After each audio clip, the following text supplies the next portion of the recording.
Sidang gugatan pra-peradilan penetapan Peggy Setiawan sebagai tersangka pembunuhan Vina dan Eki Cirebon kembali dilanjutkan di Pengadilan Negeri Bandung, Jawa Barat. Ibu dan adik Peggy ikut hadir pada sidang ini. Sidang gugatan pra-peradilan penetapan Peggy Setiawan sebagai tersangka kembali digelar setelah sempat ditunda pada Senin lalu. Ayah dan ibu Peggy turut hadir dalam persidangan ini.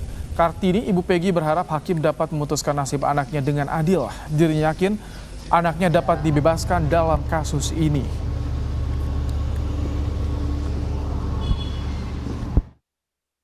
Semoga Peggy cepat bebas. Tapi barusan sempat menjenguk Peggy kapan Bu terakhir? Kamis kemarin. Kamis. Iya. Ada yang disampaikan mungkin Bu dari Peggy menjelang Ya Peggy hanya minta doanya aja. Doain supaya Peggy cepat bebas. Hari ini kan udah dimulai nih Bu, nggak dibatalin lagi. Perasaannya gimana Bu? Alhamdulillah sedikit lega. Ada harapan untuk anak saya segera bebas. Baik, makasih banyak. Iya, sama-sama.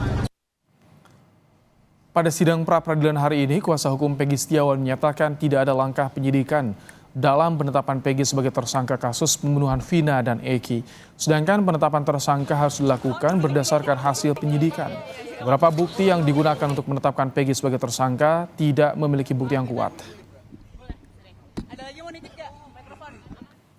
Karena ya, penangkapan terlebih dahulu seharusnya penangkapan itu seharusnya sudah tersangka. Ini tidak ditetapkan tersangkanya ya setelah ditangkap.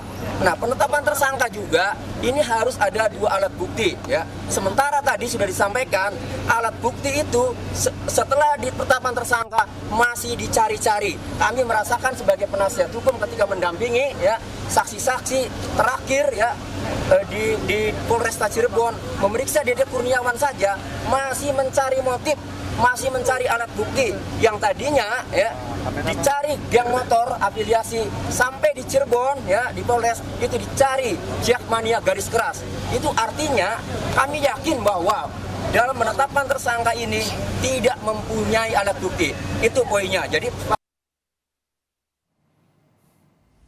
Tim Hukum Polda Jawa Barat menyatakan siap menunjukkan alat bukti yang menguatkan Peggy Setiawan tersangka kasus pembunuhan Vina dan Eki di Cirebon.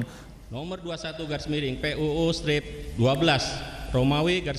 Itu hak mereka untuk menyampaikan, tapi kami sangat siap menunjukkan alat bukti yang telah dilakukan oleh tim penyidik Polda Jawa Barat. Pak, kira-kira untuk alat buktinya nanti Pak akan ditunjukkan untuk persidangan selanjutnya atau bagaimana Pak? Ya, nanti kita akan sampaikan nanti di persidangan di jalan. Ya, kalau besok kan jawaban aja. Besok jawaban dalil-dalil yang tadi disampaikan ke kita. Kalau alat bukti nanti ada jadwalnya sendiri. Sidang pra-peradilan Peggy Setiawan dipimpin Hakim Tunggal Eman Sulaiman dimulai hari ini. Sidang akan dilanjutkan besok dengan agenda jawaban dari pihak Polda Jawa Barat, dilanjutkan dengan replik dan duplik. Kemudian tahap pembuktian dari tim kuasa hukum Peggy Setiawan akan dijadwalkan pada Rabu 3 Juli. Sementara bukti dari penyidik berupa keterangan ahli dan surat akan dilakukan pada Kamis 4 Juli.